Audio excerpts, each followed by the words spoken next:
How's it going out there, YouTuber? Cyberneticshark here with another new video just for you. So this is another 1001 movies to see before you die video. So the movie that was on this time that I watched was called Limite. It is a Brazilian-Portuguese film that was released in 1931.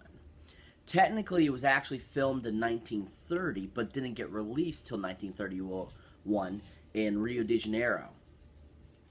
This was directed by a gentleman named Mario Bizotto, who this is his only film he ever directed or ever did. He was actually a writer that decided, hey, I'm going to try and make a film. It was an experimental silent film for its time. Like I said, his only one. And it was 2 hours long of silent and no subtitles whatsoever. I mean, there was no like the flashcards in between scenes showing you what they might be saying or anything like that. This starred 3 stars, which I don't believe these 3 actors actually went on and did anything else, but they were Yolanda Bernardes, Edgar Brazil, and Olga Bracento. So, basically what this film is about, it's about these 3 people stuck in this boat, reflecting on their life because they don't know if they're going to die. This film, I have no idea why it was put onto the list recently. This film actually wasn't on the list to begin with, but was recently added as an addition to one of the new revised editions of 1001 Movies to See Before You Die. This film, I totally do not agree that it should be on this list. I do not agree with some people that say that this is the greatest Brazilian film ever. I don't also agree with the fact that it was considered in like 2007 as one of the 500 greatest silent films of all time.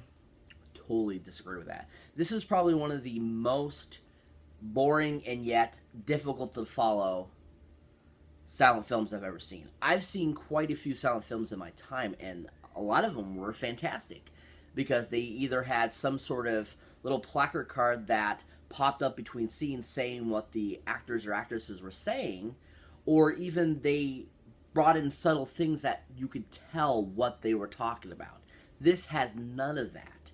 I mean, it actually has people in scenes like mouthing something, but nothing shows what they're actually referring to.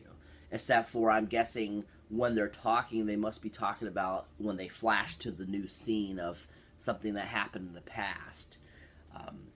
For a, silent film that was 2 hours long as well, I was kind of like, wow, I mean, they could have done so much more. I mean, it was 1930. I saw movies from 1912 and 1915, and I've movies in 1920 that were far superior compared to this film.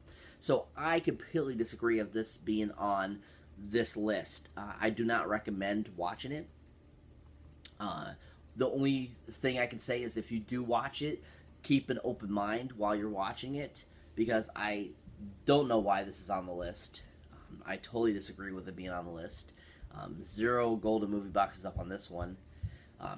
For it being his lone project, that Mario Esposito, I'm really saddened by that this was what was considered his best, with it being his only film.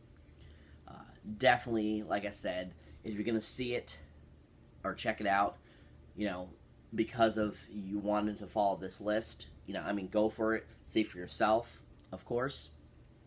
But I highly don't recommend this, and something I definitely won't be adding or wanting to add to my collection. So that's it for this video, guys. I hope you enjoyed. As always, please like, subscribe, share. Also, always keep your eye out for any newer or older videos you might have not seen, and check in the next one.